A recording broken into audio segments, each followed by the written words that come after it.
দেশে বিরাজমান যুদ্ধ পরিস্থিতির কারণে ইন্ডিয়ান প্রিমিয়ার লিগ আইপিএল ২০২৫ এক সপ্তাহের জন্য সম্পূর্ণরূপে স্থগিত করা হয়েছে। তবে বোর্ডের একটি সূত্র জানিয়েছে, পরিস্থিতি বিবেচনা করে এক সপ্তাহ পর আইপিএলের বাকি ম্যাচগুলো আয়োজনের প্রস্তুতি নেওয়া হচ্ছে।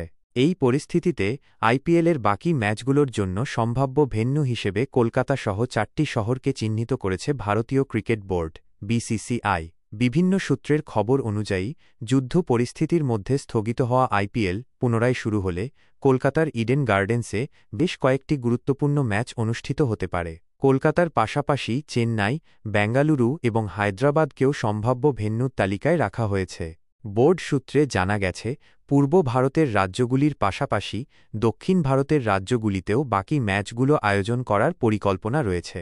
এই ৪টি শহরকে বেছে নেওয়ার প্রধান কারণ হল এগুলি পাকিস্তানের সীমান্ত ও নিয়ন্ত্রণ রেখা থেকে যথেষ্ট দূরে অবস্থিত। ফলে খেলোয়াড় এবং অন্যান্য সকলের নিরাপত্তার বিষয়টি নিশ্চিত করা যাবে। এছাড়াও এই শহরগুলোতে বিমান চলাচল ব্যবস্থা স্বাভাবিক রয়েছে, যা ক্রিকেটারদের যাতায়াতের ক্ষেত্রে কোনো প্রকার সমস্যা সৃষ্টি করবে না।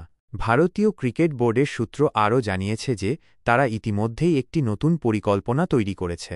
এই পরিকল্পনা অনুযায়ী প্রাথমিকভাবে কলকাতা, হায়দ্রাবাদ, চেন্নাই অথবা বেঙ্গালুরুতে আইপিএলের বাকি ম্যাচগুলো আয়োজিত হবে।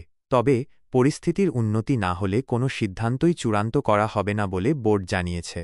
সূত্রের খবর অনুযায়ী, ভারত ও পাকিস্তানের মধ্যে চলমান উত্তেজনার কারণে স্থগিত হওয়া ধর্মশালার দিল্লি ক্যাপিটালস বনাম পাঞ্জাব কিংসের ম্যাচটি দিয়েই আইপিএলের দ্বিতীয় দফা শুরু হতে পারে।